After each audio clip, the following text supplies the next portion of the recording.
Well, I'm Dale Dougherty, and I am the founder of Make Magazine and creative Maker Fair. I live in Sebastopol, California, and I'm happy to be here and talk to you. Fantastic. Well, thank you for joining us. Uh, so, what are some of the biggest things? I mean, how long has Make Magazine been around? Maker Fair. How long have they been around? Sure. Make Magazine is in about its eighth year, and Maker Fair is in its seventh year. So the magazine first came out in 2005, I guess, and Maker Fair started in 2006. Very cool. So how has the internet changed the maker culture and the way magazine operates, and just sort of the trends that have occurred with building and creating physical objects? Well, I think one of the sort of big ideas, in a sense, it's made tinkering and even engineering social. We have this model sometimes in our heads of a lone tinkerer in the workshop by himself, and what we really see today is people in groups doing things. They might be doing their own thing, but they're often collaborating with people both physically and remotely or virtually. So I think that's one thing, and in many ways, making kind of represents a set of skills and expertise that are best passed on person to person.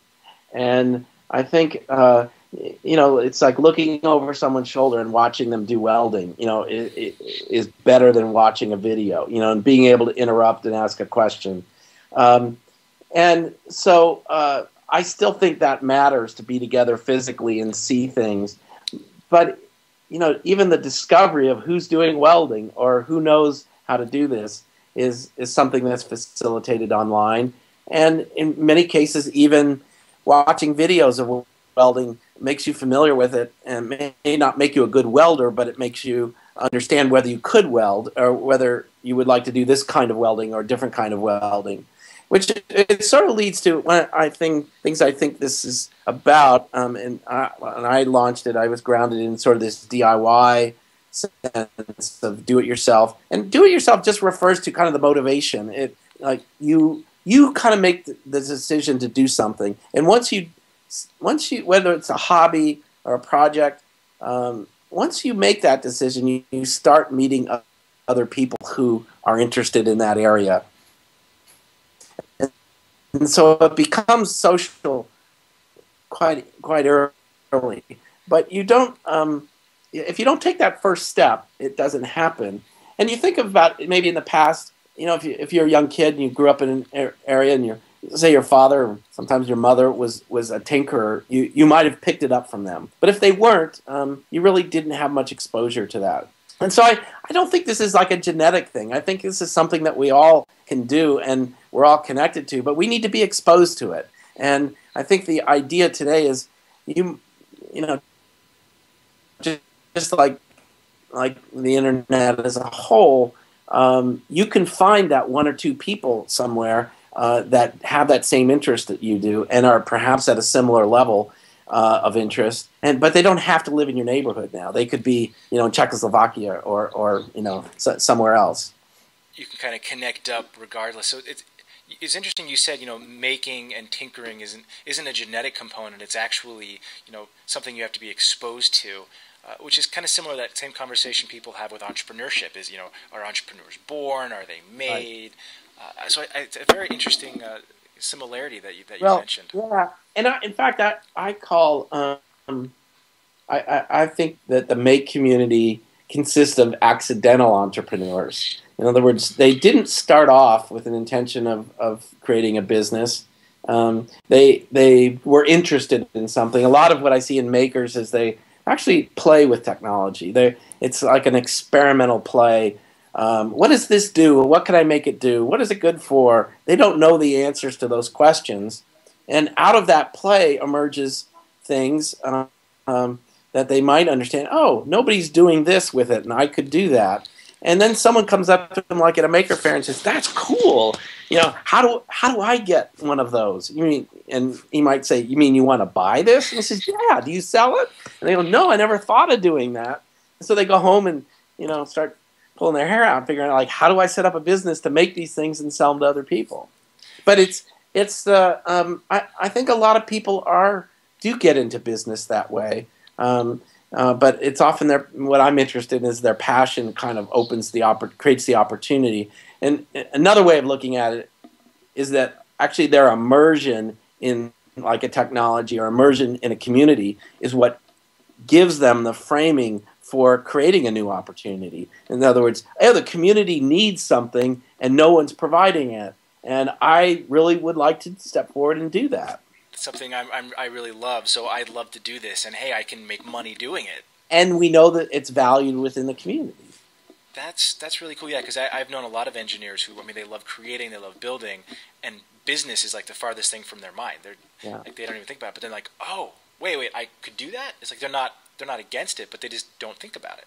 Well, the other thing that I think is a trend that's really fascinating, particularly in engineering, is that it's possible to be what I'd call like a freelance engineer today. And you could be a freelance web designer, you can be a freelance web developer, like work on jobs, and you kind of think of it, hey, I need my computer, I need a few software tools, and I need the internet, and I'm set.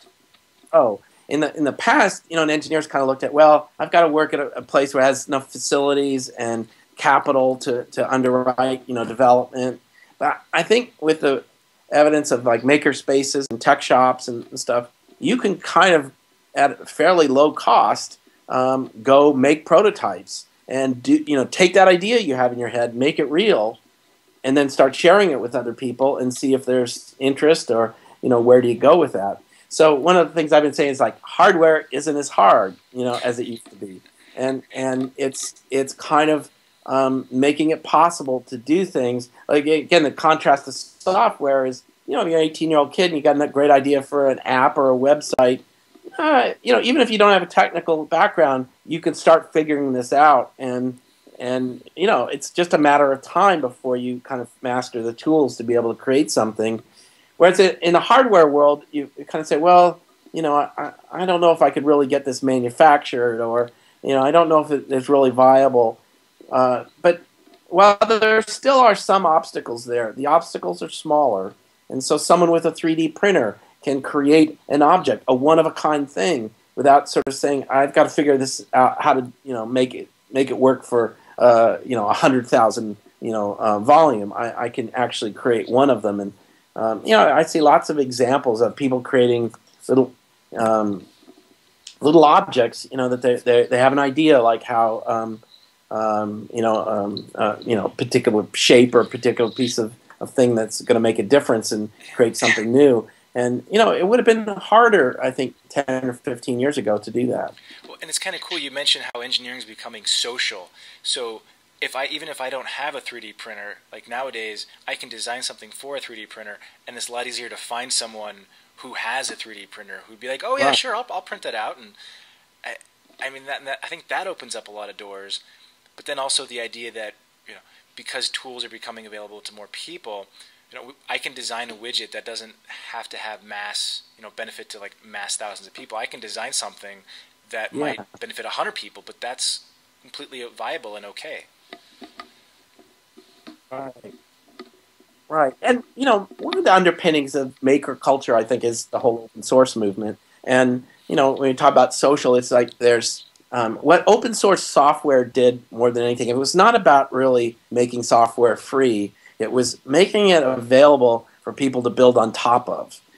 And so it allowed people to say, here's a small niche. There may be 10 people in that niche, but I'd like to create something for them. And that niche might grow over time, and who knows what happens. But if you had to kind of build from the bottom up that whole stack of software to serve that niche, it would be impractical. And so I think a lot of what we're seeing is a kind of layering, in terms of open source hardware, personal fabrication tools and technologies and techniques, and even materials that people say, oh, I could build something that would never make sense in a mass market to do, but it does make sense for a niche market. Do you think we'll see more and more of I don't know, I've been kind of playing around with the idea of people buying plans. So instead of buying an object, you'd buy plans. So not maybe the case or the instructions. So you buy that and then make it yourself. Do you think we'll see that? Well, we are seeing it. It has. I would say I've seen more sharing than buying, but if you look in areas like sounds like one of the sort of most like the ultimate DIY area is like building your own airplane. People like the EA and do it, and they buy plans online. And they go home and work from those plans, and there's a community involved in those. I'm kind of fascinated. I haven't seen something purely in the make space where someone kind of made a living just selling plans. But, in the architecture space, you see people selling, here's a 2-bedroom home, that kind of thing. It may emerge, like Thingiverse and other things that are really models of just open sharing. Yeah. But I could see something, and there's, back in the past, magazines like Popular Science and Popular Mechanics, which were a bit like, in a sense, predecessors to Make, they had a lot of small ads in there for, here, make your own dugout canoe, and it wasn't so much the materials as it is the plans for that, which sort of leads me to a discussion of kits, which I think, kits are since the plans plus the parts. And we are seeing a great interest in kit development and in others doing that kind of stuff. Yeah, didn't you just start offering a it was like an EKG kit, or like it was something like attached to the finger? Yeah, pulse sensor kit. Pulse sensor, I think okay. It's like a headband with a heart and there. But but I think we did in December like a special issue of Make on kits and just reviewing kits. And I really want to encourage, I think it's a great entrepreneurial element for people. We sell a lot of kits through our Maker Shed and like to support makers who have ideas for kits. Partly kits help other people make something. And in the open source sense, making is, a kit is, because you've built it, you kind of understand what it is, how it works, and how to modify it. So you can kind of take it apart. There's a company in Chandler, Arizona, called Local Motors. Yes. That is a sort of build your own car, and I've visited them, and I remember asking one of the guys who built his own car. He said, "Well, are you able to maintain it?" And he says, "Of course, because I put it together. I know how things work, and especially if I'm driving one of their cars out in the desert, I'm not likely to find a gas station and pull in and ask for their help. I have to be able to do it myself." Yeah, exactly. Well, it's kind of like the old adage: if you can't fix it, you don't really own it. Exactly. I don't know if it's an old adage. We had, if you can't open it. Yeah. So you mentioned kits could be a good entrepreneurial opportunity. Like, do you mean like somebody could create a kit and sell it, like that kind of thing? Is that what you? Yes. Yeah. So the kit, like the pulse sensor, is an example. I mean, that might have been an article in the magazine, but someone often, like, a kit is a printed circuit board plus parts, and you might be soldering those parts on or doing other things. A lot of them are blinky light stuff, but we see a lot of interest in that. It's kind of fun. It's a good experience of making things, and so someone comes out with a kit design, literally, and says, "Well, here's the end product, but here are the steps involved in building it yourself." If you understand, like, the history of computing, our first personal computers were from kits. But prior to that, we had things like Heathkit, and they sold early electronic computers, but more importantly, ham radios and oscilloscopes and things. At the time, in their day and age, it was cheaper to buy a kit than it was to buy the finished product. They went out of business because China got so good at producing the finished products that the finished product was cheaper than the kit. So it flipped it around. Whereas I think today the experience is is more important than the price, and people enjoy the process of making something. Like they're in it for the experience of having done it, so they can say, well, I built my radio, or I built my computer, or I built my car, and to them that's sorry, I don't know, my camera's all messed up. Yeah. And to them that's more important than saying, oh, I got the cool, I got a good deal on this stereo. Yeah, exactly. And I kind of think of it like one of the analogies. Actually, one of the first framings I had for Make was Martha Stewart for Geeks. you know, That's and awesome. in some ways, partly the way you think about even that space is like, you have friends over, and maybe you make a pie for them, and it's your pie. You could have gone to the grocery store and bought a pie, and I'm sure it would be okay. But it means something that you did that for your friends, and you're a little bit more proud of that when you serve it and say, "Yeah, where'd you?" And they start to ask you, "Where'd you get the recipe for that pie?" "Oh, it's my mother's." It's like Yeah, something yeah. like that. It leads to an interesting conversation and an interesting experience. I've never found a good store-bought lasagna, but I do make a decent lasagna from scratch. Well, I think this is. I'm a pretty good cook myself, and I like those analogies to food. But it is. Yeah, people like to be social. That is so true. Okay, so one last question. I know you got to go, and I don't want to take up too much of your time. It's good. But because you kind of mentioned the computer industry kind of started out with kids, and from what I've been kind of seeing, it seems like the 3D printers and It's a kit. it Mm-hmm. is a kit, and it almost seems like it's mirroring like the whole desktop manufacturing. It's Yeah. in that kit phase. There's really expensive machines available to corporations, people with lots of money, kind of like computers were 20, 30 years ago. Then there's Yeah. kits which are available to people, everyone else. But then eventually the computers became cheap enough. It seems like that's where we're going. Can you offer any, thoughts on that, or kind of your Yeah. experiences? Well, I mean, you always have to sort of, it's a model from the past, and it's nice to reference it, but it's hard to necessarily say that, oh, well, 3D printers are going to be as prevalent as personal computers are. We don't really know, but I think underlying it is there is this sort of democratization around the tools and technologies that we're using that continues, and we really are putting, in a sense, giving new powers to people and to more people, and it's pretty amazing what they do with it.